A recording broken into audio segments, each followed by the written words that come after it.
ക്രൈസ്തവർക്കെതിരായ അതിക്രമങ്ങളിൽ ലോക്സഭയിൽ അടിയന്തര പ്രമേയത്തിന് നോട്ടീസ് നൽകി ഫ്രാൻസിസ് ജോർജ് MP. ഒഡീഷയിലെയും ഛത്തീസ്ഗഡിലെയും സംഭവങ്ങൾ ചൂണ്ടിക്കാട്ടിയാണ് നോട്ടീസ് നൽകിയത്. അർജുൻ പീതാംബരൻ വിശദവിവരങ്ങളുമായി ചേരുന്നു. അർജുൻ, എന്താണ് നോട്ടീസിന്റെ ഉള്ളടക്കം?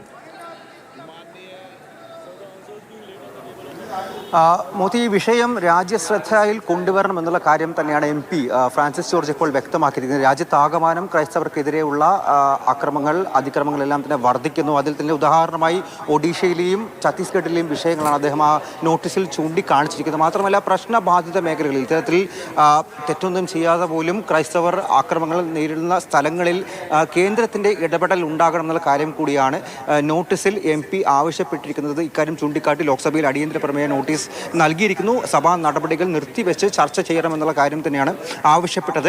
അതിനപ്പുറത്തേക്ക് ബീഹാർ വിഷയവും അതുപോലെ തന്നെ തിരഞ്ഞെടുപ്പ് കമ്മീഷന്റെ വാർത്താ സമ്മേളനവും വലിയ തോതിൽ ലോക്സഭയിലും രാജ്യസഭയിലും ചർച്ചയാക്കാനും സഭയ്ക്ക് പുറത്ത് അതുയർത്തി പ്രതിഷേധിക്കാനുമുള്ള നീക്കത്തിലേക്കാണ് ഇപ്പോൾ എന്തായാലും പ്രതിപക്ഷം എത്തിയിരിക്കുന്നത്. കോൺഗ്രസിന്റെയും ആം ആദ്മി പാർട്ടിയുടെയും അടക്കമുള്ള MP-മാർ ലോക്സഭയിലും രാജ്യസഭയിലും ചട്ടം 267 പ്രകാരവും അതുപോലെ തന്നെ അടിയന്തര പ്രമേയ നോട്ടീസുകളായിട്ടും നൽകിയിട്ടുണ്ട്. എന്തായാലും ഇന്നും സഭ പ്രക്ഷുബ്ധമാവും.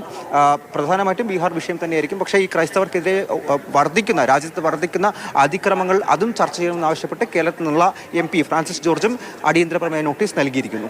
ശരി.